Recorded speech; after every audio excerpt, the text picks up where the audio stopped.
issue with presentations such as this is that people are at different stages in their research experience, as it were.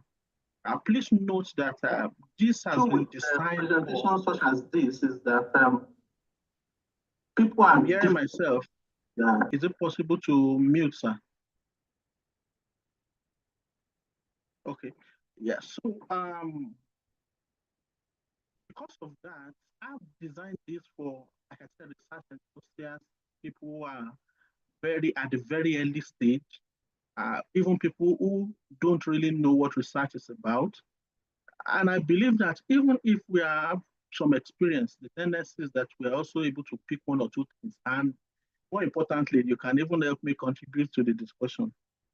I want to particularly appreciate Healing Hand Cell Society for making this possible, and then the Student Dental Implant Group for inviting me to make this presentation. A lot of learning objectives.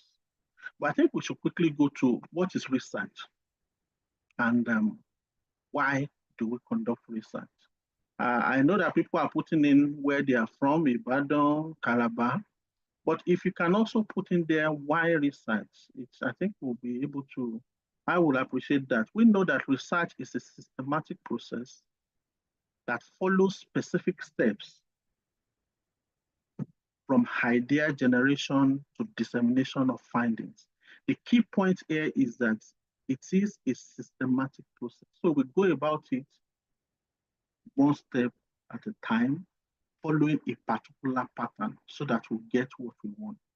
Why do we conduct research? Of course, to answer questions, depending on the kind of questions or answers that you're looking for. But please, anyone with the right mindset, a structured approach, again, like I said, is a systematic process, and curiosity can contribute to research. Why have I put this there is to say, don't think research is for professors or for lecturers. Students, particularly, should be able to contribute to research. And I must say that I've seen students who are very driven and who have conducted wonderful research. In fact, I have learned from students. One particular name that always comes to my mind several years ago is Dr. Kehinde Kamodi. He's now a professor, I think. And there was a student while I was a registrar at the University of College Hospital Ibadan. But he loves research and he conducted quite a number of this research. So, well, again, let's start from the beginning. What are the steps in research? Quite a number. If you want to conduct research, what should you do? I think first of all is choosing a topic that you think aligns with your interest and expertise. So, what area of research do I want to get into? Am I interested in issues around oral cancer? Am I interested in issues around, what is dental materials, for example? Is it issue about the gum, right? I've heard people say, people are complaining in the clinic. I really don't like it. It seems, are we even delivering good service to our patients? And that is the interest of that person to really know what's the mindset of patients that we are seeing in the clinic. So again, it should align with your interest. But I also say there are other factors that will determine. Many times, it can even be the country that says, okay, this is the area of our focus as a country in the next 5 years. Then for you, you can decide to pick an interest in that area because you know it means that if the country is ready, it means they're also ready to support. The World Health Organization at the time were talking about the health problems that they are interested in. And they mentioned the issue of NUMA, for example, in Africa. For somebody, that may be what you then say, you know what, why don't I go into the issue of NUMA and find out more about it? Remember the time of COVID. In fact, at the time, the world was looking for answers. And many people left whatever they were doing to focus on research on COVID. The point is that there are different factors. But I think the key too is what we It should be something that we're passionate about, preferably, because a time will come that we may want to get, well, I say fed up. Some people say, particularly part two candidates, that those people who want to maybe research and they are, or even students, their final year students to say, my supervisor, why don't you just give me a topic? You keep saying, go and think of topic, go and look for what you like. Sometimes we don't give topic because if you get talk while doing this work, you won't blame your supervisor to say, see what you are caused for me. But if it's something you're passionate about, if something you're happy about, the tendency is that you'll be able to get that zeal, that ability, that resilience to get through to the finish line. But key is whatever area of interest that you have, you need to review existing literature. Review existing literature means you need to search, literature search, type online, and look at what are the different studies or research topics that have been conducted in this area. You see, many times you are interested in, oh, how are patients even feeling? And then you say you want to look at the patient satisfaction of attendees in the University College Hospital. But meanwhile, somebody just published something on it last year. So it is first key for you to know what has been published on that area, that idea that you have. When you see the different things that have been published, you then be able to say, okay, oh, this is what has not been published. This is the question that has not been answered. One of the things that has been useful for me in this area is I particularly go for systematic reviews. I think we'll mention it as we go on what it is. Systematic review seems to be somebody who has looked at all the relevant literature regarding a particular topic. So if I pick that article, some can have as much as 40, 50, 60 articles. It can be as little as 50. It can be 5. It can be 3. That the person, the authors have reviewed. So it means that it's condensed. You can quickly see the summary. And even from there, they can give you ideas as to these are the gaps. So, okay, having reviewed, done a case, conducted a systematic review, these are the gaps that you have seen. And that may be what can even propel you to say, oh, this is an area that I want to find. The advice I give, and I think that should be the standard process, is when you do a literature review, it's good to develop a literature matrix. A literature matrix is, again, like a summary. We put it in tabular form. What is the name of the author, the title of the research, where it was conducted, the method that was used, what are the outcomes that they looked at, what was their results, and then what are the potential negatives or weaknesses that you can identify having gone through. And you have a list of all the ones that are relevant to that particular area. With that, that is almost again like a systematic review, where it's not systematic, but it's a review. And it's a quick summary that you can always look at to give you a sense as to what may be lacking. After all this, you need to then define the research problem. So, what exactly am I ready to address? For example, what is the level of satisfaction of patients attending clinic and the University College Hospital? Now, that is a research question. That's a research question, but again, so the research problem is what are the issues around it? Sorry. So the research problem is what is the problem in this? For example, tobacco smoking is almost 25% among adolescents. That is a problem. You find out that patients' waiting time is several hours. You know, so it's important for you to be able to get that result. Because by the time you are writing your proposal, these are some of the things, information that you need to put there. Now, so you then have your own research question. So this eco framework basically is sort of like to help guide some key important information that must be there. Although it was initially designed for clinical trials, but we'll get some to other ones that you can use. But just to mention it, so when I make clinical trials or interventions whereby you are doing, we have different types of studies. Again, this is what you should know, and hopefully we'll get there. Talking people, P there means define the group that you are going to study. So this study is among who? Is it among patients attending the clinic? Is it among the children of, or is it among the mothers of children attending the clinic? Why have I used that specifically? I've seen studies or proposals where people say, oh, these studies to be conducted among children attending University College Hospital, maybe for example, only to find out that really it's actually the mothers they are interviewing, not the children.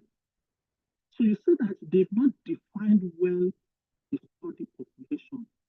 Yes, the mothers of children visiting the hospital. So it's not the children, actually. The study is being conducted amongst the parents or the caregivers that brought them to the clinic. So I stands for intervention. Intervention basically is, what are you doing? What are you testing? Again, like I said, this was initially designed majorly for intervention studies. So maybe I'm giving oral health education, or maybe I'm giving whatever intervention I'm providing, feeling, because I want to check the effectiveness of maybe amalgam restoration compared to, you understand? Again, comparison. So am I comparing with another group? Or, but more importantly, and I think this goes for all, the outcome of the study. You see, in fact, and many times, one of the key things I would like to say here, if you are not picking anything, please learn basics of this very well. Be good at it, understand what you are doing, because if not, you get to a particular state that somebody will be discussing this with you, assuming that you know. I just yesterday, or yeah, 2 days ago, was having a collaboration with a group. This person was saying, oh, you know what? I have $15,000 guaranteed. I'm just supposed to submit the proposal. The money is there. We want to do a study. Let's collaborate. You know what? I want to have read studies, and there's no studies on minimal exposure CT to be able to detect lung cancer. I said, okay, that's good. And so we want to do research. Okay, so what is the research you want to do, right? Yes, there's no studies that have been published on low dose CT for lung cancer. But that's not research. What exactly is the question you want to answer? You want to see if it is effective at picking up cancer? Is it that you want to find out the knowledge or understanding of physicians as to the use? Do you understand? So you see, at this stage is critical. You must be able to understand, what am I looking for? The who are the people are going to be involved? What exactly about them? Where are they? When and how of the research? You see, this final framework again helps to evaluate the questions that are brought out. So, final says, after you've drawn this out, the next is it feasible? Can I do it? I remember famously several years ago, one of my students saying, oh, final year project, what do you want to do? He said you want to check that was during the time of COVID. And was it the effectiveness of AstraZeneca and the vaccines in be able to prevent people contracting COVID-19? This was in one classroom in UI. You, a student, want to know the effect. That's a randomized control trial that would involve a lot of. So, in terms of feasibility, it's a good idea, but in terms of feasibility, it is not feasible. You don't have the capacity, you don't have the resources to be able to answer that question. So, you need to make sure that the question you are asking is something that you can be feasible. It has to be interesting, of course, because especially if you are requesting for grants, There has to be something, oh, this is a good question to ask. We are happy to know the answer to this question. It has to be novel. So when we say novel, it's not necessarily outside the box. It is what is the new thing that we are bringing? What is the gap that we are trying to fill? And it can be as little as, you know what? Everybody has been looking at tobacco cessation, stopping people from smoking. But why don't we want to prevent them from starting?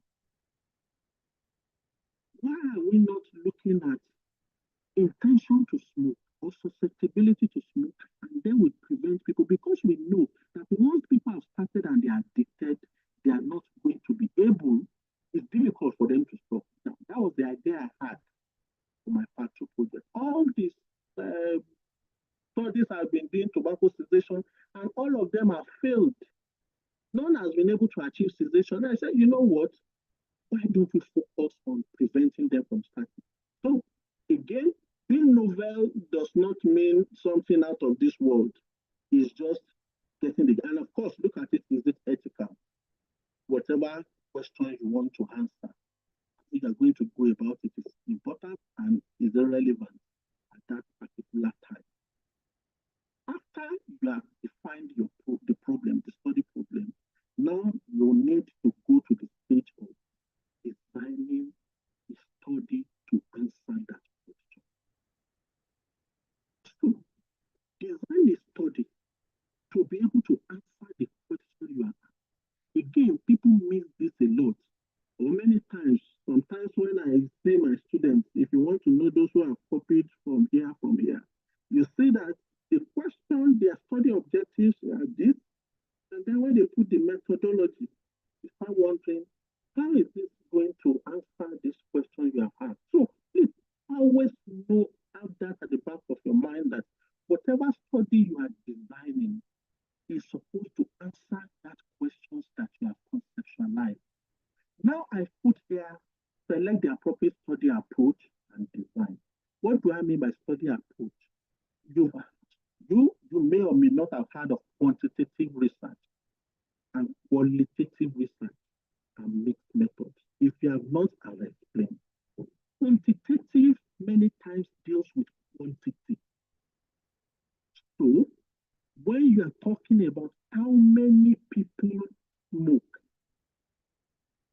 many times this is where numbers matter. So commonly when you have questionnaire studies where you surveys where you are giving to people, whether it's self-administered or interview administered, but you have surveyed 200 people, 300 people, even if it is 15 people, but you use questionnaires, then they are taken and the likes, and the way you are going to analyze it is still about number. Focus is number. That is quantitative survey.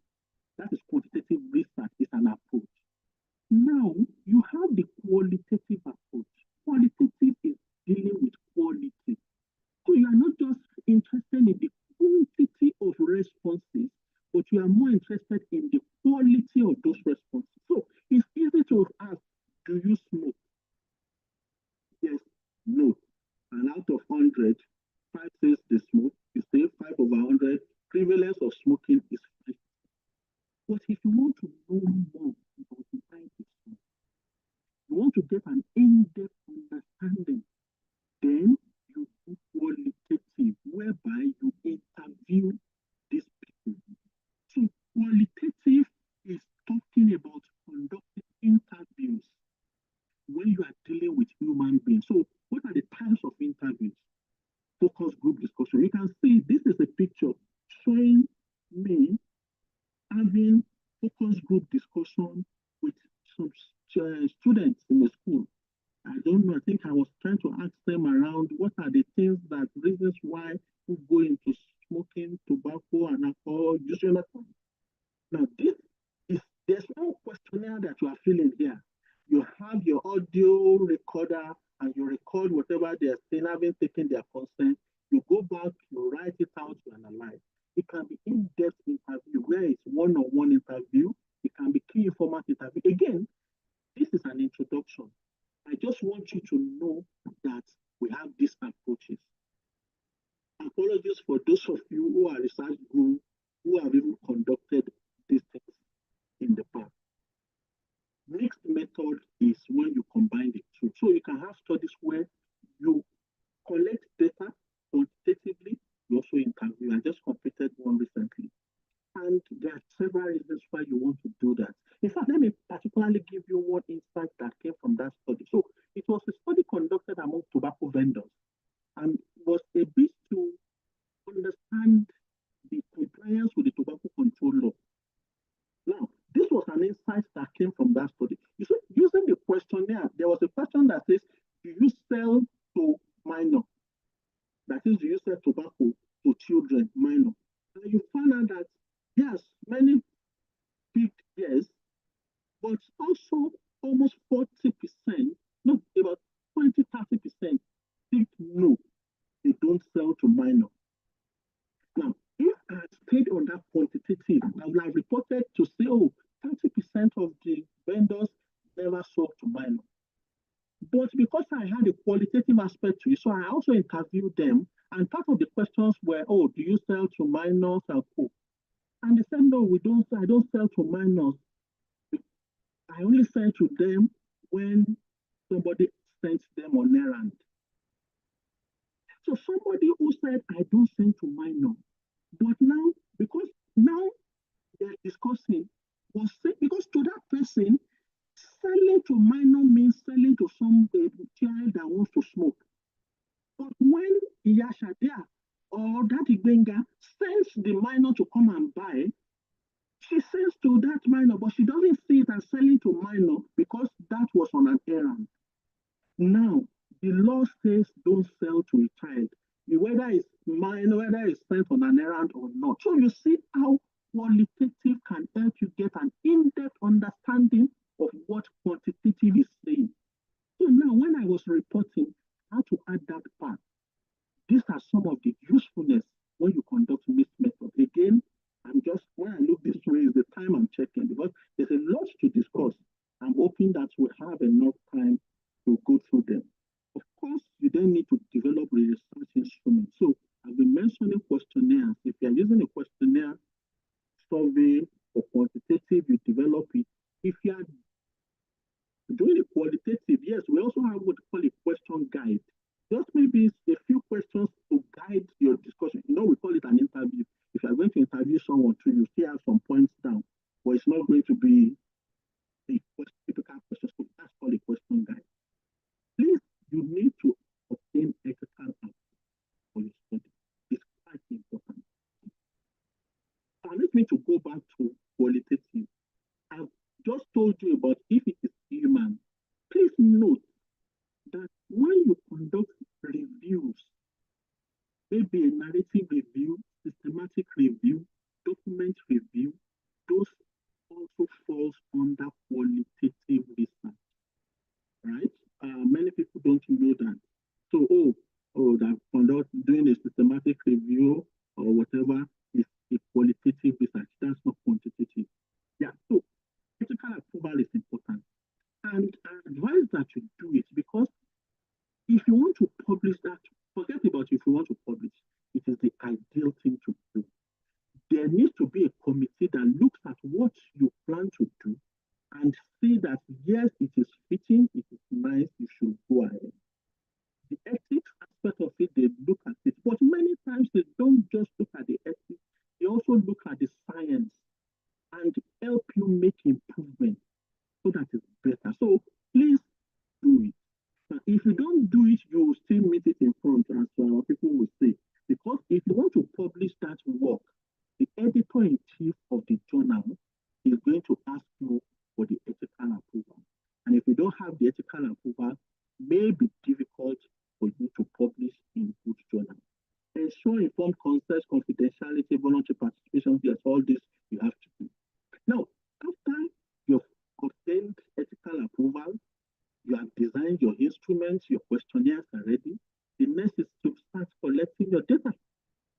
Of course, there's a part of community entry where you take permissions and all those ones. It's key, depending on where the conducted. For example, this is a study conducted, and this is Agora, Oyo State.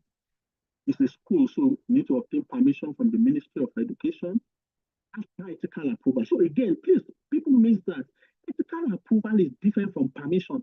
Ethical approval is not just permission, it's an approval. They give you a letter to show for it. After that, you can then receive a written permission from the ministry, commissioner of, depending again where you're collecting the data, where it falls to. After that, I then got permission verbal from the principal of the school, and then commence my data collection. Again, if it's quantitative, talking about it, which you can see here, please take care. I particularly put this picture. You see this person putting the notes. So I tell them so that this one is not looking at what the other person is feeling. That will just affect the quality of the data you are collecting. So please, when you're on the field, particularly those of you that are going to collect data in school, it is very, very prone to happen. You look at what did you write there. In fact, some people can even write, what's your father's occupation? Say, bricklayer. This one too is writing bricklayer. Say, this is wild out. So please ensure, because quality of the data you get is important. That data on quality control. This is what I've learned over years with experience, that it's important that everybody that is going to be part of that team actually gets the necessary training. Like I used to say, the example I commonly give again was part of my one of my projects actually, where I trained one or two, but by the time we're doing a pilot is a small part of what you want to do in the big study. Why don't you just do it small? And then the same people in the same class, there are almost 300 people in SS1 class in that school. So they couldn't fit into the hall. So after they rushed into the hall, the remaining is okay, go to the chemistry lab. Somebody is going to administer the questionnaire to you there. So I administered to the people in the hall, then somebody administered to people in the chemistry lab. And then we collected the data. But thankfully, the person who entered the data entered them separately. So the one in the hall that I did, the one down. By the time I was going to analyze before the idea is to learn from that process. Susceptibility to smoking from the one I took upstairs was about 12-13%. And then susceptibility to smoking for the ones that was taken in the chemistry lab by another person was less than 2%. That means there's a problem in how we have collected the data. The person who took downstairs had not had the training. So I thank God and I said, you see why we must make sure that we train. Because if you ask somebody and say, will you smoke when you grow? Will you smoke? No, tell me now. Choose it. Will the person choose, yes, I will smoke? So the way you ask can determine how they will respond. So please take note, training is key, and you must make sure you are communicating the same way, particularly when there are multiple people. Again, there's quite a lot here. It boils on data collection. This is an introduction. All these points I'm raising are topics that you can spend hours discussing. So, but again, I'm following the steps. Please follow with me the steps that you need to take in conducting research. Because after data collection, what you need to do now is to analyze your data. Depending on the data, there are different data analysis tools. Even Excel can be used to analyze data. You have your SPSS, you have Python, you have R, and you have all this that you have here, right? But of course, you prepare the data, you make sure you clean the data set, code and recode as needed.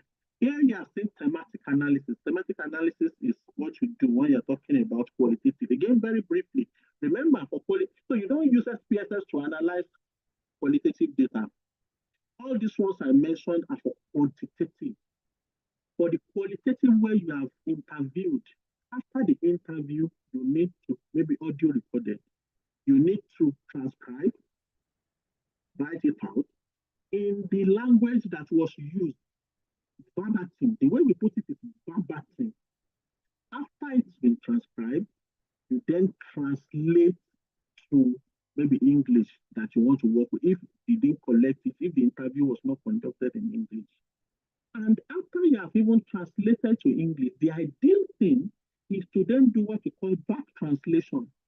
Back translation is giving it to somebody else who will translate it back to that the original language, which is probably Yoruba, and then compare the back translated copy with the initial version to be sure that this has not lost as translation has been taking place. Again, you must be careful on it. And now, when you have your transcript, you then use the tools that you can use for qualitative data, with sort of Atlas CI.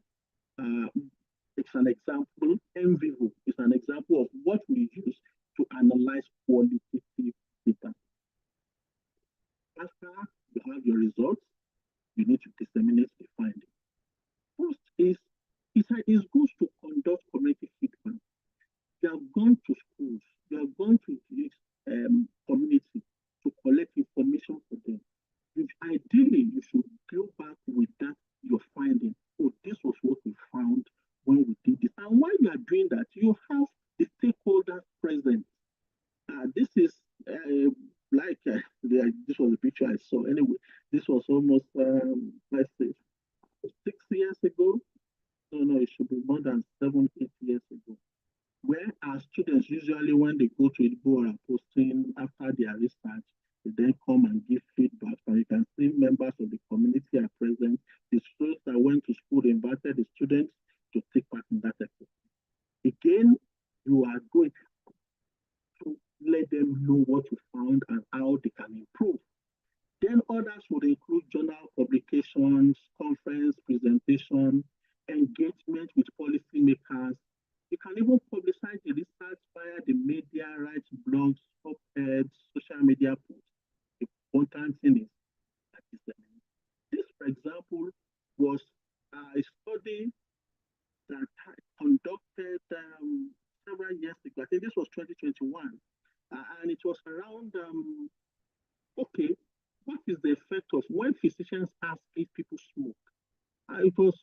We found out that, yeah, the tendency is to reduce smoking because people then become more conscious. And after that, these organizations were interested, and we had um, media engagement, to bring out that finding and to again inform members of the public as to issues around that. It was during the World Tobacco Day, No Tobacco Day celebration in 2021. Again, I'm just giving you an idea of one of the ways. So everything is not just about publishing, right? Putting it journal publications. There are different ways you can have policy reports and the like. Now, but let's talk about publications, journal publications. Again, I've put here to say there are different types of publications.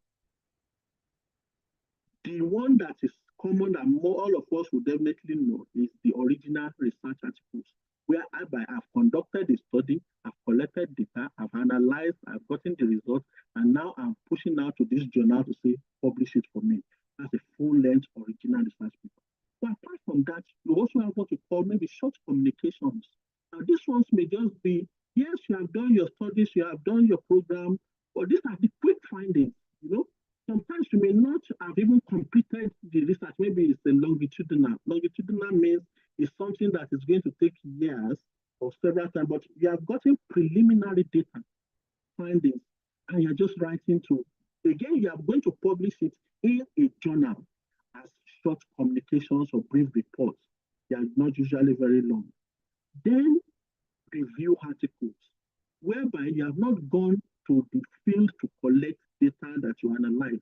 Rather, you have reviewed the literature, searched the literature, and based on your findings from the literature review, you are publishing the findings. We have the different types of review. You have the narrative review. Narrative review is not so systematic. It means you type online on Google Scholar, on PubMed, all the things that you found, you synthesize information, you brought out the important thing from there, fine. Scoping review is a lot more systematic. Systematic review is very, very systematic in the sense that you need to document, for example, these were the terminologies that I used when I wanted to search. When I typed them on PubMed, I got 25,374 hits. I then added this so terminology, and it reduced to 5,478. That process must be documented systematically so that somebody else can take those terms. At least you are not the only one that have access to PubMed. So that when I pick the same search term and go on PubMed, I'm going to get the same thing, at least similar.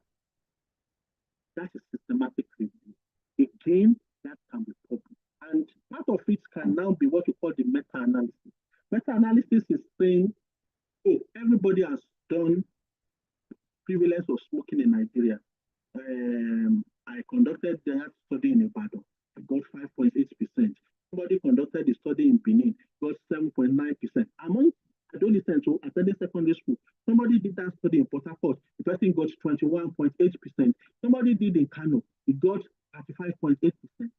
Now, when you put all these studies together, you synthesize, and you are almost reanalyzing that result, such that you can now hand and say, oh, having put all these studies together, I've reanalyzed what they got, and I can say that now for Nigeria, because all these studies are from different parts of Nigeria, the prevalence of tobacco use amongst adolescents is 10.3%.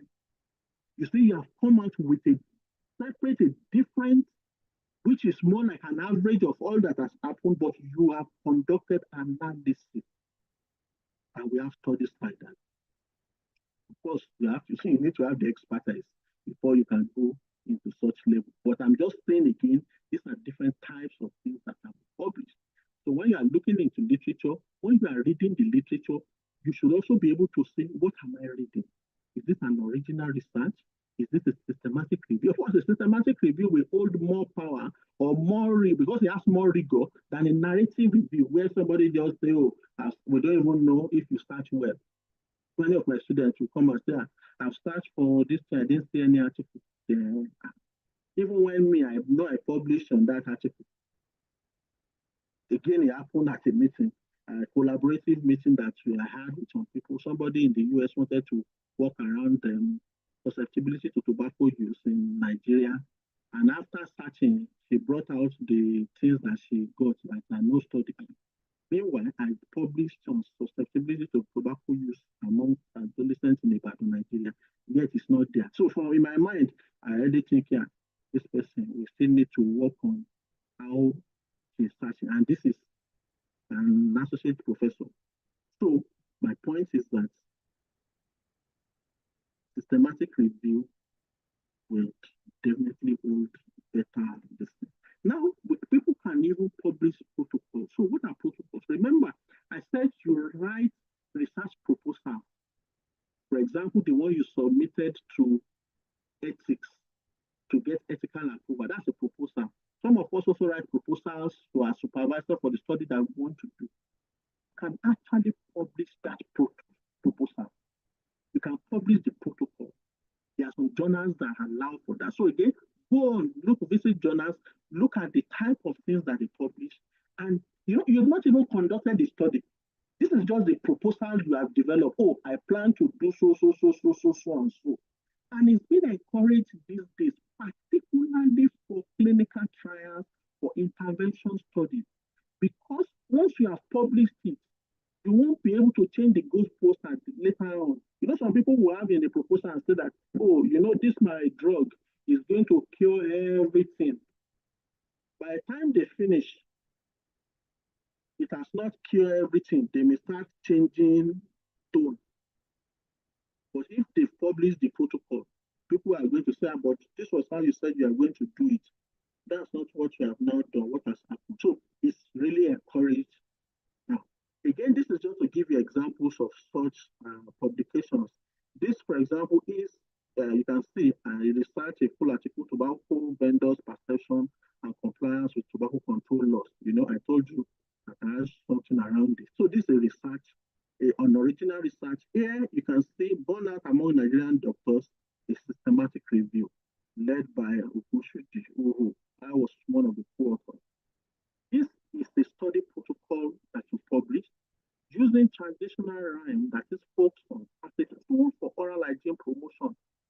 children in rural communities in Nigeria, a protocol for a randomized control trial. I think we published it in the, is it plus one? Yeah, I think it's plus one. So again, you see, just to show you that different types of articles can be published. Continuing on, you can even have editorial. So editorials can be short, opinionated pieces. Many times it's the editor-in-chief that writes editorials or members of the editorial board. But there are times where they can invite someone to say, okay, write on this particular germane topic. Again, it can be opinion piece like commentary, not so rigorous, just people writing, providing their opinion on issues to provoke discussion, public debate. Again, that can be, I'm thinking of writing something in this line. Anyway, they have been saying it now for almost 2 years. God help me. You can even have letters to the editor. Sometimes you can read an article in a journal and you probably disagree with what the person has said. You can just write in response to that and say, oh, I read an article on your so that says so. I feel this letter to the editor. And it can be published. In fact, not that it will be published. The interesting one I found was where the guys wrote to the editor to say the article processing charge that they are charging people to publish in their journal is too high. And it's discouraging scholarly articles, particularly in low and middle income countries. And they wrote it to the editor, and it was published by the editor. But what I'm not sure of is whether they paid to see published the letter to the editor that is saying that their money to publish is too much. I don't know if you get what I'm trying to say, but the point is, this is possible. Again, this is an editorial. We invited this person, definitely some very good during the time of COVID, community participation, key to an improved COVID-19 response, and editorial. This is letter to the editor, where part of the program that we're doing then, I told you about Dr. Kende Kamodi, towards head and neck cancer prevention in Nigeria Insights. Yeah, this is letter to the editor, population medicine. This is an opinion piece that I felt that, okay, dentists in Africa should commit to identify and assisting patients exposed to sequencing. So the idea is not just, we say, ask people if they smoke. That's the common thing. That's what we say, 5 A's of tobacco cessation. But I'm saying we should go more than just asking people if they smoke. We should still ask them if they're exposed to tobacco smoke. Because somebody may not smoke, but the parents are smoking, and the person is exposed to similar, not the same health problem. So don't just ask if they smoke, ask if they're also exposed to smoke. Now, that is my opinion, that is my idea, and it's been published. Now, just to add to it, when we talk about publishing, journal publishing, what is this? I'm going to focus on the open access publishing. Open access publishing is when the article is easy, is available, full article is available for you. And many of us, again, in Nigeria, low and middle income country, we appreciate this a lot. There are some you can only see the abstract. You want to download it, so you don't have access. But there are some immediately, you even get the PDF, you store it. That is because those articles have been published as open access. Now, what is open access? That's the explanation. It allows free and unrestricted access to research articles, while some are subscription-based. And this is where science is trying to move into. Everybody should be able to have access to this. But the issue is that there's also a process to publication. There are staff that are employed, right? They also have equipment that journals or publishers have to pay. So the point is that somebody must pay for that article that you have found freely. Now, who will pay for it? We have the gold open access, whereby as the author, you that you have done the study and you have finished the study, probably you even use your money. By the time you have written up all this, you are submitting to the journal, and then the journal will say, please, give us money to process it so that people can get it free. I think that is permits me to use to say it, at least for the Christians, when Jesus has still come to pay the price again for you to be saved. So even after doing the work, doing the research, doing the rigor of writing it out. You send it to a journal. You now pay the journal.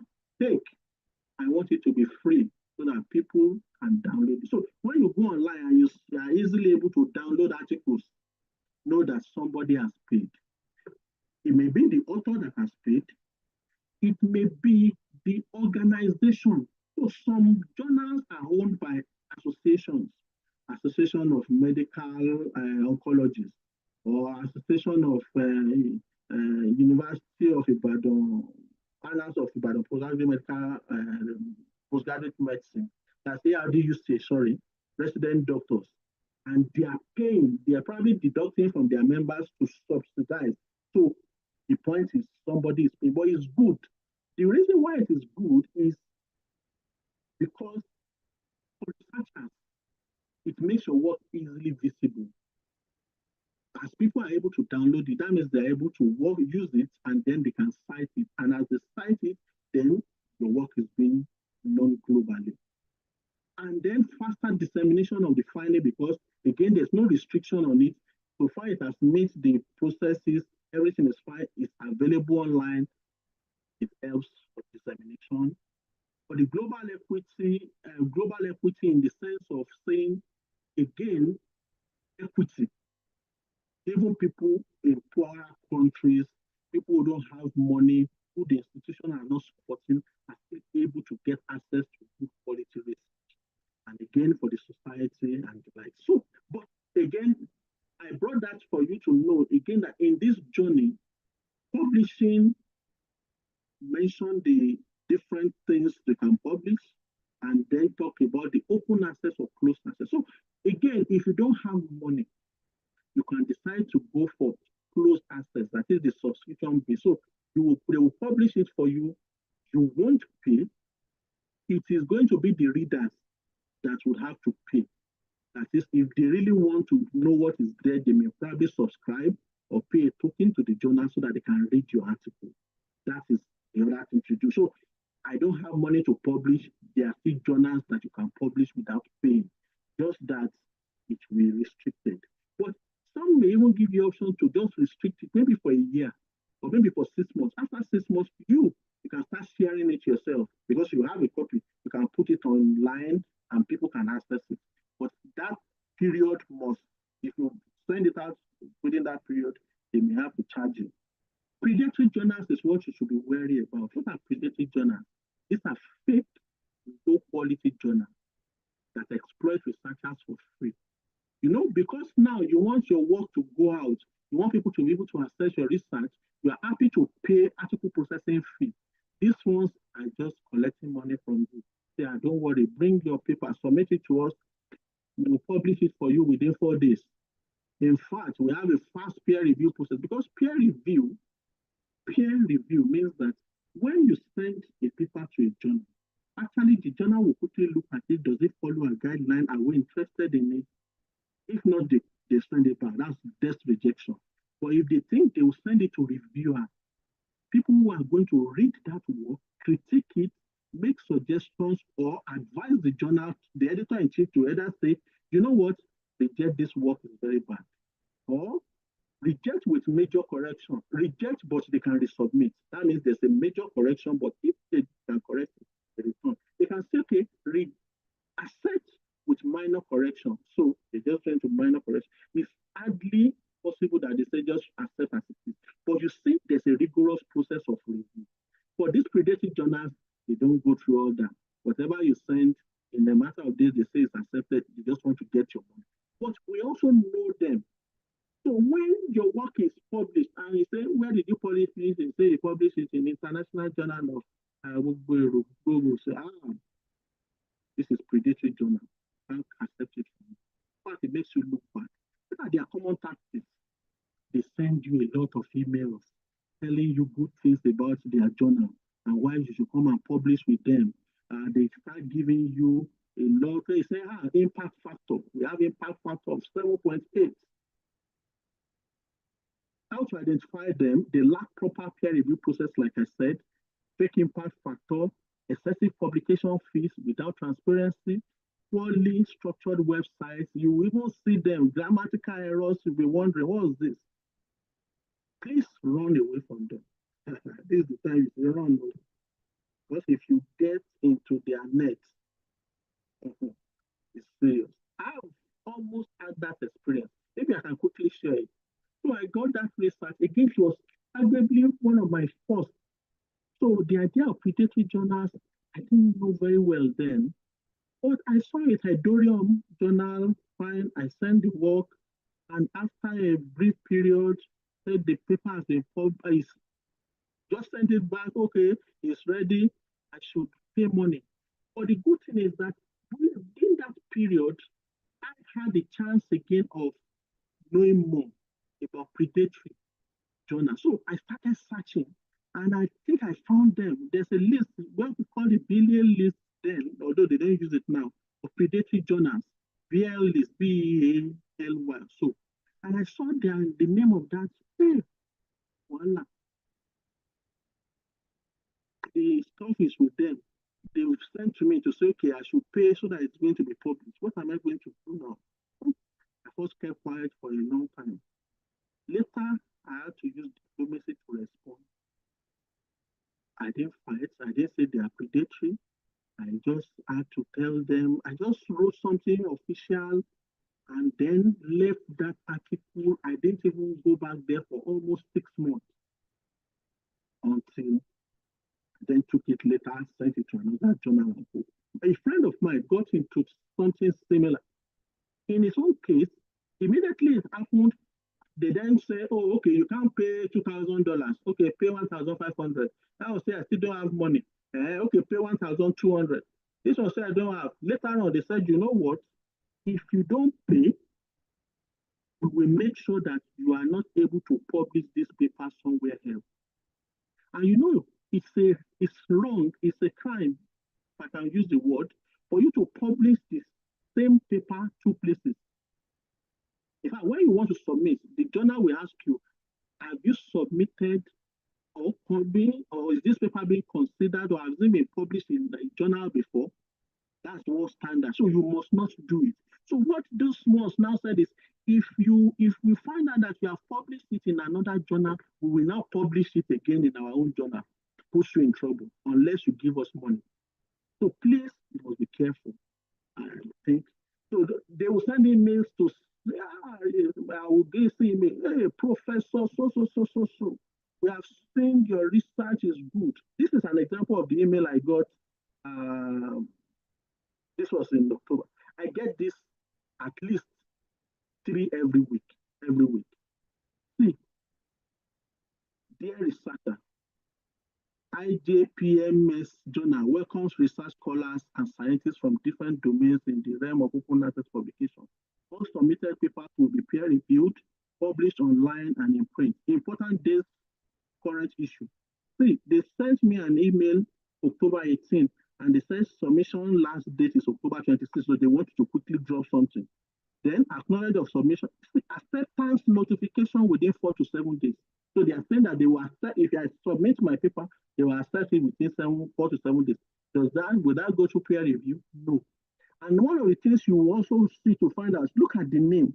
International Journal of Pharmaceutical and Biomedical Science is so wide that everything, anything can be accepted. Many times journals have their specific areas of interest. For many of the predatory journals, they will be, in fact, they can say international social and medical sciences. And then look at it. SJTF impact factor, 6.8. Even the big quality journals don't have an impact factor of 6.8. If you have 2.5, 1 point something. So this is a typical example of predatory journal. And immediately your name is online. Maybe you have been a co-author with a group, you start getting emails like this.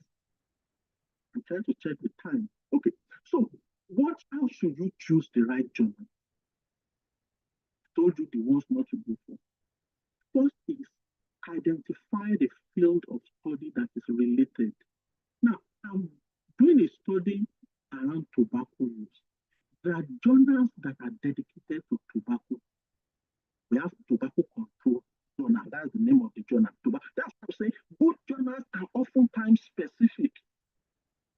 Although it doesn't mean that they may not, but look at this now. A journal is tobacco control. You know that this one, if you send anything that is not tobacco, first they will reject it. Then, even at that, if it's medical, dental sciences, we have International Dental Journal. So look at the area you're working on. See that it fits. Forget, in fact, leaving all this aside, you have conducted a literature review. Is that not so? The literature review you have downloaded at, you will have been seeing where those people publish their work. Which journal were the people you reviewed their articles to when you were doing your literature study, where were they publishing? That's some of the things that will give you idea as to where you can also publish. Right? Other things is now to look at, oh, well, if you are interested in impact factor, you're interested in article processing fee, because there's a journal that I just sent the work to recently, they charge £3,500 to publish there. £3,500. So if you have money, you can go, but if you don't have, you start looking for the ones that are not.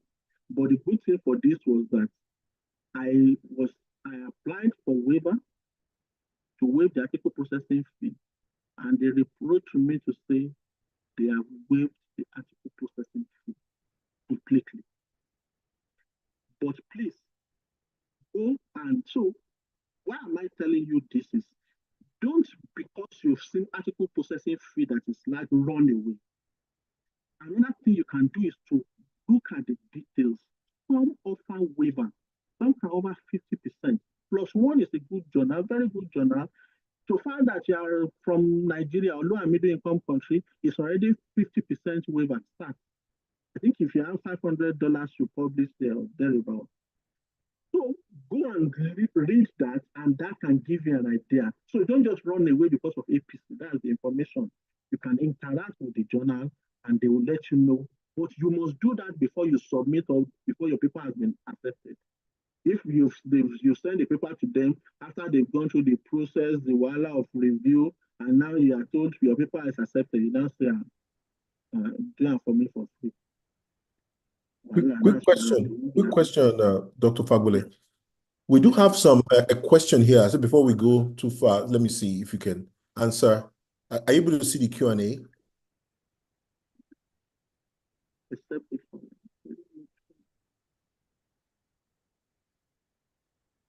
Okay, yeah. No, I can't see. Okay. It says, in a situation where a project is constrained by time, but you need to get ethical approval, can the data collection process be done before ethical approval is given? No. The answer is no. You are not supposed to. Because what if the ethical approval is not given? Yeah. Yeah.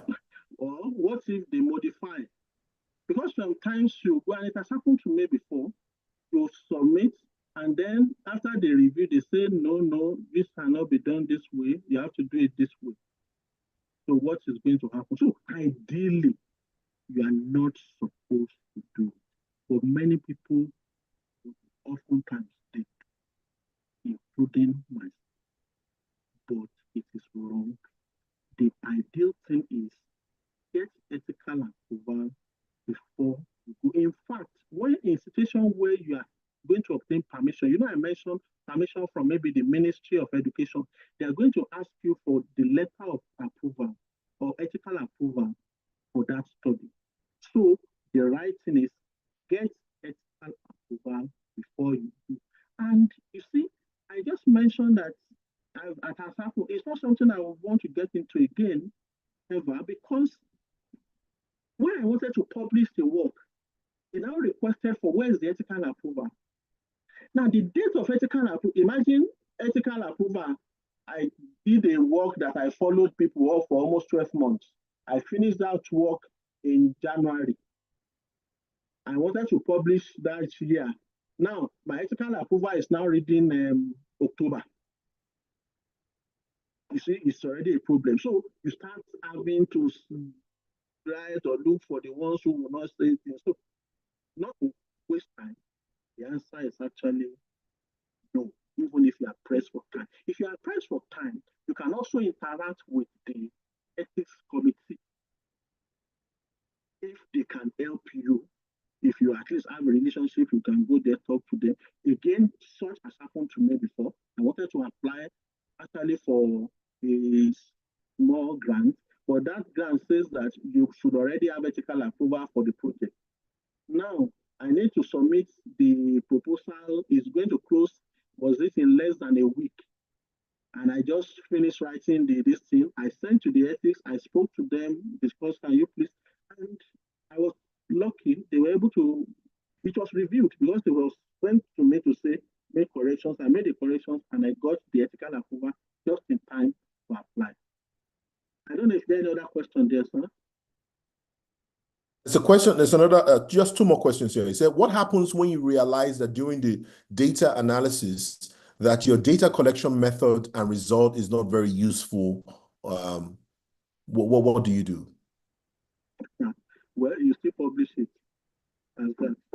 What the thing is, that is why I tell people planning is very, very, very, very important. Before you go into it, many of us just want to be on the field. You are not doing training, you are not checking your questionnaire, there's not even logic to it. Again, let me just quickly put it here. I tell people, I say, before your results can be statistically significant, the project itself needs to be logically significant. That is, there must be a logic to what you are doing. Everything is not just collect data. I want to access the so. Why do you think that if you teach people, they should know? You know, there's a logic. It's logical. It's not, you won't do a study that says, if I slap you, you will know. It's not logical. So you already know where you are going. Anyway, that may be a bizarre example. But still, what will they also say? So let's even forget. So the second part is, if you got what you did not expect, you should also publish. Because if you don't, this is one of the things that has been causing bias. We call it publication bias. You know, the last time I talked about systematic review and meta-analysis, that's where that thing is really comes from. So people publish studies where they find positive findings. They only publish when they see positive findings. When they see negative findings, they don't publish it. So when you are doing your review, you review and everything you are collecting in your review is, oh, it worked, it worked, it worked. Not knowing that many that did not work did not publish. You see that? So you're not publishing what you found, you are already causing problem for literature. I think you get the point. If Yes. I do a study and my intervention, I use education to teach people on tobacco, and cessation did not happen. So 10 people did use that method, cessation did not happen. 2 people did and cessation happened. Only the 2 that did and cessation happened published. The 10 people did not publish. Now, if I do a literature review, I will say, when you do this intervention, it works. Hey, too, I will go and do the same work, only to find out. So please, you should publish, even if what you expect was not what you got. I didn't mention hypothesis.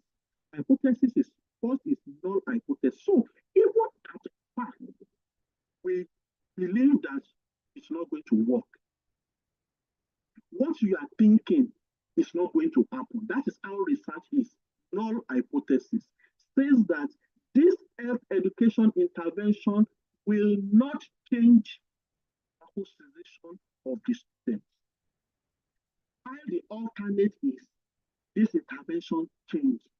So when you finish and it did not change, what you're just going to say is you were not able to reject the null hypothesis that says it will not change. I think the third question is, how small is too small for population size? That is dependent on sample size calculation. So you need to, for each project you want to do, you need to calculate how many people or how many units do I need for this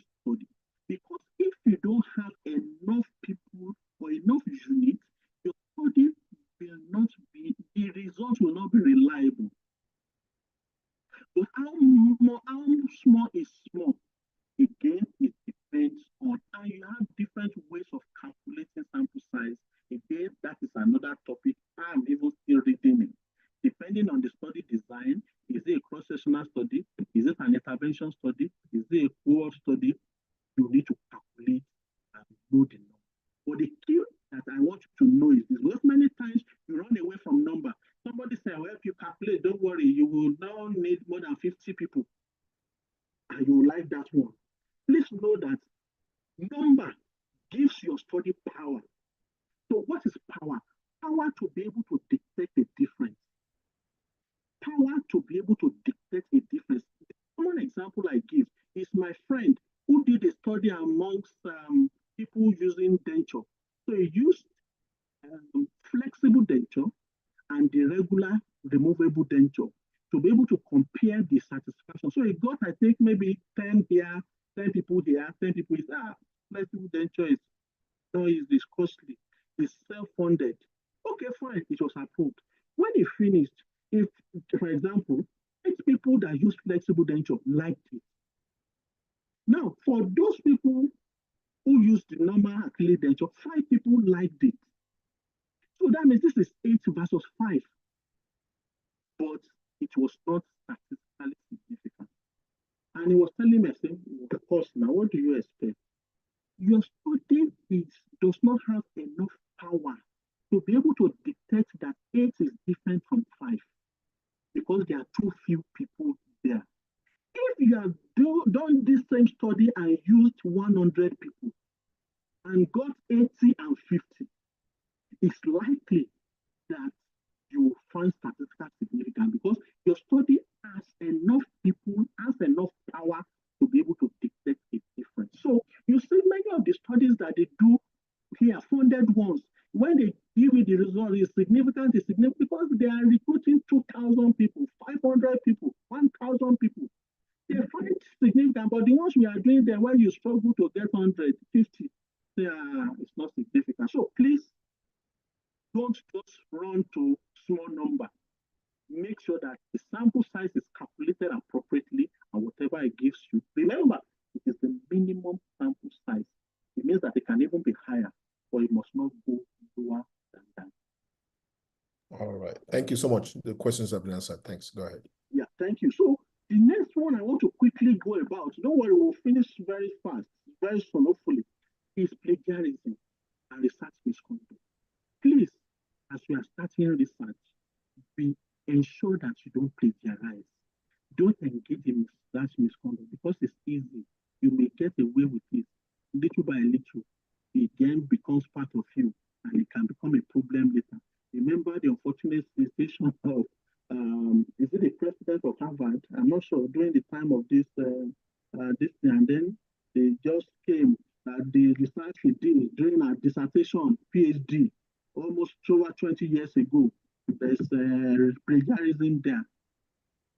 And I think he had to resign. So you may do it now in your student project. You don't know what is going to wait for you in 20 years' time, where you will be. And people are going to be looking for things to bring you down. So this is the time to prevent that, or even for yourself. So not just for people. So because the consequences can be rejection of the manuscript from journals, of course, if you see there's plagiarism, there's loss of academic credibility because when you say you have plagiarized, you are like, so, and then there possibly even be legal consequences. There are different types. You have direct plagiarism where you just copy and put in your work, especially literature review. I know that many of you say, you just copy, they won't read it. You can do self-plagiarism too, whereby you have copied something similar, and then if you are the one that wrote it for that one, it's your own idea now. You want to publish something that is similar to that, or everything is still tobacco, it's among the undergrad, you just copy and put there. That's selfish. So you can still plagiarize yourself. What you need to do is you must reference. You must reference. You must reference. And you shouldn't also copy verbatim. Because even if you copy verbatim, even if you reference, but what you have copied is verbatim, it's not enough. You are still going to be penalized. If you have copied something verbatim from somewhere else, you must put it in quotation mark and then reference it. So if you copy it and you just reference alone, what you are saying is that I have paraphrased. But you did not paraphrase. It was copied. So you must put it in quotation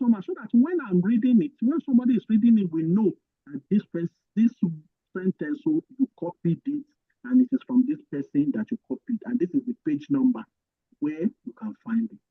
So just referencing is not enough. That's what I'm saying. If you copy, you must take put quotation.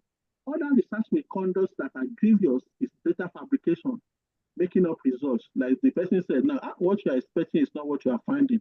That starts really, you start changing this figure. That's fabrication. It can be falsification, whereby people you say that's why sometimes when you are doing study, you need to be careful people you are saying assist me, because some people will just go under the tree, carry your questionnaire without filling it by themselves under the tree. Because some fabricate research in their room. So these are not good. Ghost authorship, failing to give credit to the contributors, again is, I think I'll talk about this on ethical research conduct. Again, I'm being cautious of time because I hope in this should be 90 minutes. So I have yeah, so what are the things to avoid plagiarism? Again, write from scratch. Write your own. Some people have the idea of just copying, copying people, pack it into their document, and now start turning it, changing it. No, that's not the best practice. You can as much avoid that. Provide complete citations where necessary. Know the types of plagiarism we've said it, so that even self-citation, nobody will agree it's still plagiarism. And self-plagiarism, rather, use quotation marks. I think I mentioned that. Know when to cite, plagiarism checker. So, of course, if we have finished, there are still some free plagiarism checkers online. You have I think Grammarly, you have just type plagiarism checker. Although if it's not paid for, if it's not a paid version, the quality of what you're going to get through will not. So you can use them since you don't have. And then when you send it to a journal, you send it to your lecturer, supervisor, or the school, they use Turnitin that you paid for, and they will catch. I think the key, if I want to say advice, is if you use plagiarism check and it says you have a lot of similarities, you will believe that one. But if it says you don't have, and it's a free version, maybe you should test other free, maybe at least by the time you test in 3, 4, 5. But if you have even written the right way, you should have more confidence. Authorship. Let me quickly talk about authorship, because again, they use me. I heard that word say they just use me to collect data. Now they didn't put my name in authorship. We'll talk about that. What is authorship? Authorship in research publication signifies substantial intellectual contribution to the development of a study, from conceptualization to publication. I should have highlighted that conceptualization, publication. So what are the types of authorship? You have the first author, that's the first name. That is like the primary contributor. Many times it does most of the work compared to the others. You have the corresponding author, which is also quite key. That is, who is the person that's the person who submitted to the journal and will be corresponding with the journal on behalf of the other authors. It doesn't have to be the first author. Many times it's the first author that also does that, but it doesn't have to be. Now you have co-authors. That's all the others that participated and fulfill the criteria. And then the last author, oftentimes the most senior author. The practices often differ though, because I'm sure that in the US, for example, people are proud to be the last author because it gives a sense of, yeah, I'm the big. But at our own side, many people still feel, even when they are the biggest in the team, they still want to be the first, which may not be necessary. If you are the back as a professor, people know that, oh, these are your mentees that you have done the work. But these are the key authorship: the first, the corresponding, the last. Then there are times where you may see a story on the first author and the second author and the third. And then at the last, they say equal contribution. That's to say, when these people have contributed equally, it's just that one name must be first. They can't still put all of them. So they can have that there. What are the criteria for autopsy? And that's this part I was saying, oh, when you say they use me to collect data. Please note that according to the International Committee of Medical Journal Editors, for you to be an author, you must at least have contributed in all these four. That is substantial contribution to either the conception, the design, data collection, data analysis, or interpretation. You must have at least done one. So let's assume you collected data. You didn't conceptualize, you didn't design, you didn't analyze, but you collected data. Two, drafting or revising the manuscript critically for intellectual content. Did you do that? Did you write the manuscript? Did you critique? Did you peer review it? Three, final approval of the manuscript before submission. Four, accountability for all aspects of the work, ensuring integrity and accuracy.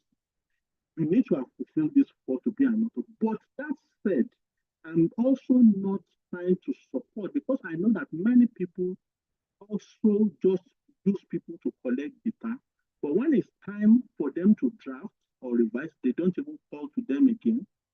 So if you are not invited to say, come and will you write as a student, are you going to meet the lecturer or the distance? Say, I want to write to final approval of the manuscript. Of course, if you didn't write, you can't be talking about final approval or accountability. So yes, I understand that it does happen. I'm just trying to say that. So what will I do, for example? What I do is to show significant interest, even when I'm collecting that data on your behalf. So I've collected the data, and I'm asking, then maybe one or two times, I'm interested, though, this one, no, so that the person to have me in mind when they want to write. And later you just say a mail that says, oh, Dr. Fagbule, are you free? Want to write? Can you write the introduction or this thing about this work? And then so I'm saying that yes, it does happen. People use people collect data, but if you show significant interest, follow up with the mentor or the supervisor, you can actually be part of the author. But if not, you can also still be acknowledged. So we have an acknowledged session of papers where people who have contributed can be acknowledged, but they've not fulfilled the criteria. So you can still appreciate so person who helped me with data collection, so person who helped me with whatever it is. Ethical issues. Unethical or ghost author. So who are ghost author? Ghost author is someone who contributed significantly to the manuscript, but is not listed as an author. So it happens sometimes, particularly in the industry. The industry, maybe the sugar industry and food, they do one research. Somebody is the one that will write everything, but she says, don't put my name, because if you put my name, they will know that I'm working for the industry. It may affect the credibility. That's wrong. Guest author. Someone is listed as an author without contributing to it. Question. If I can put in on this paper like this, everybody will bow. Donors will accept it. That's guest author or honorary. It is not good. It's similar with gift authorship, whereby an individual is included as an author to favor. Say, you want to go for promotion. If you don't have enough people, let me put your name in this one, so that at least you can scale through. Those are unethical. Authorship disputes. If you are doing the work, it's good to discuss early, even with your friends, your peers. Benga, this work we are doing together. How is it going to be? Who is going to be the first? You have heard now, first author is key. What is it called? The person who submitted it, corresponding author is key. Which role will you play? When you define it from the beginning, you will also tell what role you are going to play. If you are saying, okay, Benga, you are the one to lead this work, we know that you are the one pushing it, you are going to be the first author. Now, we are doing, maybe 4 of us, we have 4 studies together, and that's what I will advise you. If you have research groups, if it's just 4, you conceptualize 4 topics. Benga, you will lead this one. Sheung, lead this one. Farida, lead this one. Akonde, lead this one. Now, you know that you will be first author in the one you are leading and co-author in the 3 others. So that by the time you finish those 4, you are at least first author in 1 and co-authors in 3. And that goes on. You already have 4 papers. So it's important, but these are discussions that is good to have from the beginning. It's not that after somebody has now done the work, do the wala, enough, say, I brought the idea. I will be the first. Now, I've spoken about dissemination using publication. Dissemination using conference participations and presentations. You see, I've highlighted presentation here. You can attend the conference without presenting. But please, that is something I say I will never do. Don't pay the conference and just go and look. I must present because that is what will count in my CV. That present. Conference participation is just you went to listen to people, but presentation is at least you were able, people listen to you. So it's quite important. And it's good because it helps you to network, you meet with peers, mentors, you have collaborations, you are able to again showcase your work, maximize the opportunity, you're able to learn about new developments and funding. The truth is that when I've attended conferences, I live there having new collaborations to say, oh, really, the last one last year went for a nutrition conference in London, and then they met and said, oh, you know what, we've been trying to do a 5-country study. We don't have somebody from Nigeria. Can you please join us? So I'm representing Nigeria. Somebody is representing Kenya. You understand? So you oftentimes get to meet people and then network and expand your work. Look for conferences deliberately. So you can type it online. You are dentist, then look for dental related, but don't follow because that's the challenge I have. There is limited many times. Research-wise, grant opportunities, conferences that is specific for dental is limited. So please try and expand your this thing. Look at public health, look at health related and the line. And then you can apply for travel awards. Some of these, many of them actually have travel awards for students or people from low and middle income countries like Nigeria, where they can at least pay for your travel. And that, apart from going for them, it's also part of your CV. It's something that you can use again to say, oh, they feel that you're doing well. And then make the most of that conference. Participate, get to meet people, discuss. This is how you get that network. So don't just go and do sit down, look, and come back home again. You have wasted money. You must not live without make informed contributions and make contact. This is an example. Commonly in conferences, you are meeting someone for the first time. Even if you tell the person your name, you're likely not going to remember. But this is idea. Oh yeah, let me take a picture of your hand.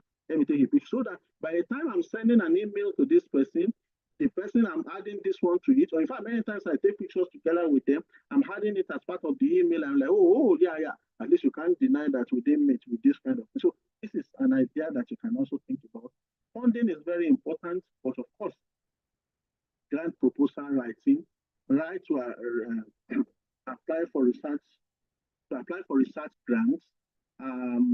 The point is when you write, you see this one is competitive, right? You write for research, the reviewers who are going to review the proposal are going to say, sorry, what is the problem this team wants to solve? So when you are writing, be having that at the back of your own mind, what problem are you solving? Why is that problem critical to the funding agency's mission? Different funding agencies have their mission. So it has to align with what they are doing. Some like outreach, like whatever. Some are cancer related. That's their mission and vision. If you are bringing issues that talks about childbirth or caries, it's not part of what they are interested in. What solution does the team propose? What solution are you bringing? What is the team's plan to implement or test its proposed solutions? Why is the team qualified to implement its plan? And this is key. So, what is the competence of those submitting the grant? That is why, as a young researcher, as a new researcher, it will be good for you to meet seniors, to meet mentors who are good, to meet with them, let them guide you, and again, have their name as part of the team that is submitting the grant. Because if we look at, in fact, there's been a grant that was denied twice. Again, somebody in the US wanted to collaborate with me. It's a team, submitted the grant, I did the work. It was a nice one, but it was rejected. When I then saw, sometimes they send the reasons, one of it was that this person in the US is leading it, does not have expertise in randomized control trial, has not done something around exposure to secondary school. But they acknowledge that, the man in Nigeria, has extensive whatever, but the person leading it That was one of the queries that they put that made them reject. So expertise is also important. How can the funding agency contribute to the project's success? Blah, blah, blah. Okay, key considerations again, you have to align the research ideas. I think most of this has been said. It's important, the clear objectives, structure the proposal. So for any career researchers, leverage on mentorship. I think I've mentioned that. Work with senior colleagues. If you see a grant, fine, you are the one leading it, but meet a mentor to guide you. Starting with small grants, start from 250,000 naira, 500,000 naira. In fact, the first one I got was a grant given by ARDUC, Association of Resident Doctors. Myself and Dr. Abi, it was 50,000 naira grant. The thing is, it is not only the money, but now it's in your CV that you have won a grant before. So that will speak well when you are applying for another grant. So it's telling them to say, oh, this person has been trusted with money before. And then maybe we can trust this person again. Don't at this very early stage be going for $500,000 grant. Build a track record with publications, pilot studies. And what I would like to say is sometimes if I even till now I still spending my money for research. The reason I'm doing it is so that by the time I want to apply for a grant, I will have something to show that I have done. And it can be as simple as even do a review. If you don't have money to be collecting data on the field, no problem. Sit down on your room, take laptop and internet. Okay, you are interested in dental caries. Do a review on dental caries. Publish that review on dental caries. By the time a grant comes up on dental caries, you will be able to add that I have published something on dental caries. They say it even shows interest. But if you don't do anything because you don't have money, but you want to apply for somebody's $10,000, that's your first research in that area, the chances are limited. So I noticed that many of you, not you, at least the students I've interacted with, everybody is applying for grants, and something without border, without whatever, without even trying to first learn the basics, learn the understanding, and ready to put in what will make you do better. Anyway, common mistakes to avoid: poorly articulated research questions, unrealistic budget. Sometimes you say you want to follow up for 12 months, but the grant cannot last that long. So these are things that you need to check. Other practical tips is funding and conference resources. There are grant databases, search online, look for conferences, know ahead. For now, in fact, last week, I was already looking at the conferences that I want to attend in 2026, next year. So I looked at, okay, SRHA conference is taking place, I think, in Washington. It's going to be in March, so.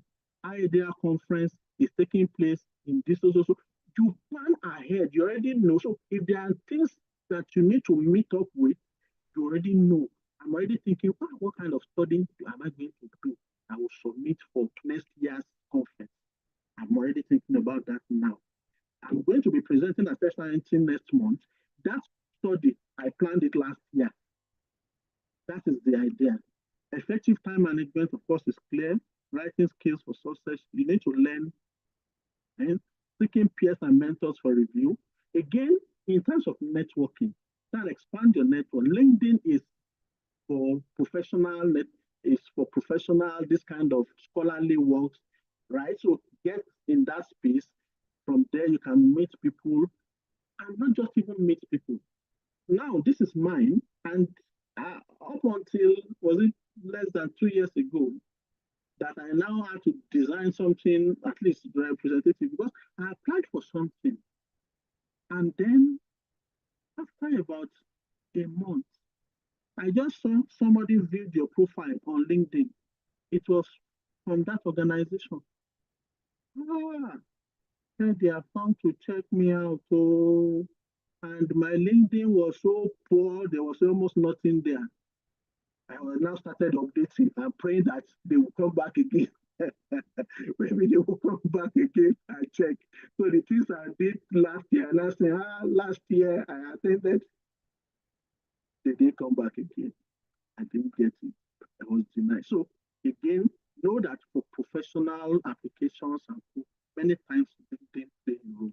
There are other things that you can use. I can't finish this without talking about AI. AI, I'm sure if my students are here now, they want to hear me talking about AI because I discourage it a lot. And that's the truth. As much as possible, I say don't use AI for your research, particularly in writing.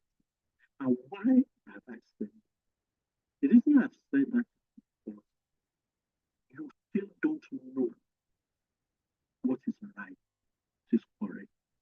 So when you put something in AI, when it gives you, you can't critique, just regurgitate what AI is giving.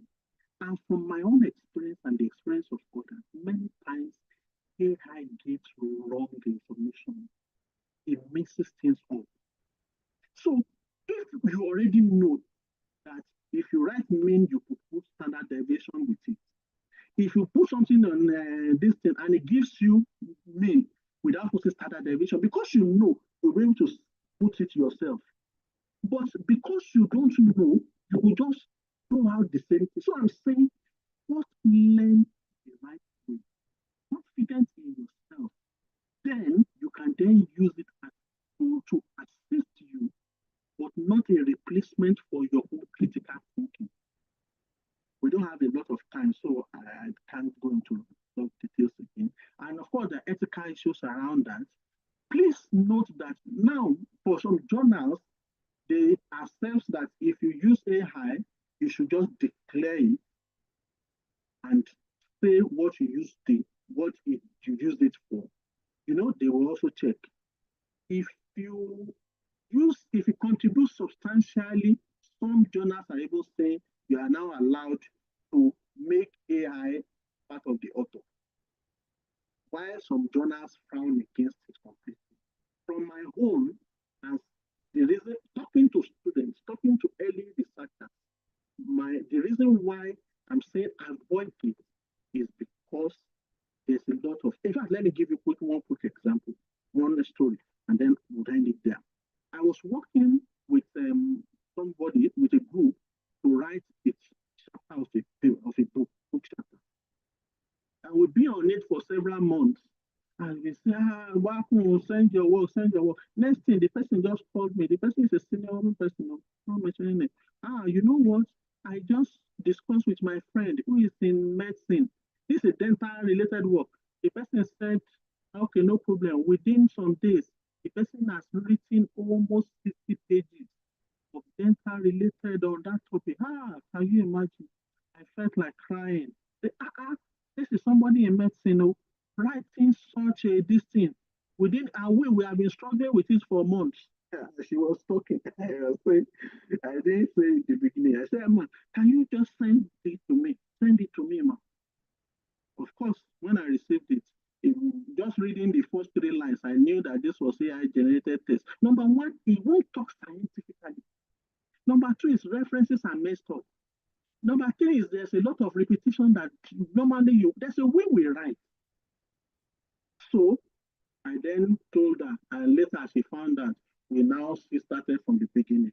Again, let's be careful. In conclusion, research is a journey, it's not a destination. Start with small projects, grow over time. Get started in research, join research groups. That's helped me a lot, particularly for you to produce the accountability. Find a mentor, experienced researchers, start small work projects, case studies, reviews before you go into the large ones. Build a strong foundation in research methodology is key. In fact, I have learned a lot of online, whatever. In fact, sometimes they'll be too much, they confuse me. So that you learn. Coursera is there, EDX is there, all these things are there. Then, if you read high impact journals, you will again imbibe, you know how deep you write and get better. Apply for small research grants. When you do that very well, the tendency is that you get better. Ladies and gentlemen, thank you so much for your attention.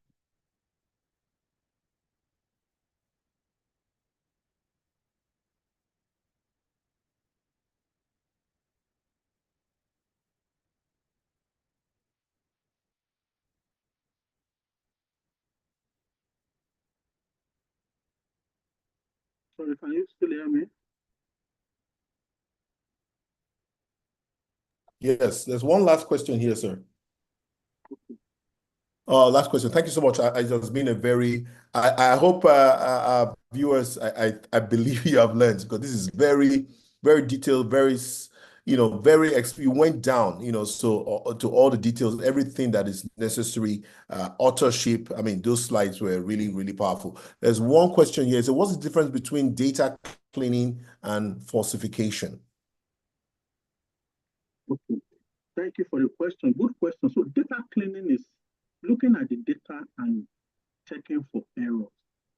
So what are the type of errors you may see? For example, in one place you said, have you heard of cleft before? The person selected no. And then the next question says, if you have heard of cleft, where did you hear it from? Online. And the person chose online. You see? So it's conflicting, is that not so? You have to decide on what to do. Naturally, or if you ask me, I'll probably delete online, because ideally, if you have not heard of cleft, then you shouldn't have even been attempting where did you hear it from. Sometimes part of cleaning is you are checking through the data and you find out that age, maybe when they were entering it, somebody has entered age. I've seen age of this true before. That's not correct. So now I needed to go and look for what's the serial number of this. I went to the questionnaire to check, what's the right thing that is supposed to be. So it's actually supposed to be 16. So I correct it. So that is data cleaning. Data falsification is, now I have done this study. I want to give intervention for people to stop smoking. I asked you at the beginning, do you smoke? Maybe 20 people out of 100 said they are smoking. Now I taught them and now came back after 3 months. Are you smoking? The 20 people still said they are smoking. Now I now change, no, you're not smoking. I now change it to no, no, no, no, so that I'll be able to say, 20 over 100 was smoking. Now it's only 5 over 100. So my intervention has worked. That is data falsification. I hope you understand now. So they are complete, they are separate. Data cleaning is just taking care of errors or filling or missing data. Or falsification is a deliberate attempt to change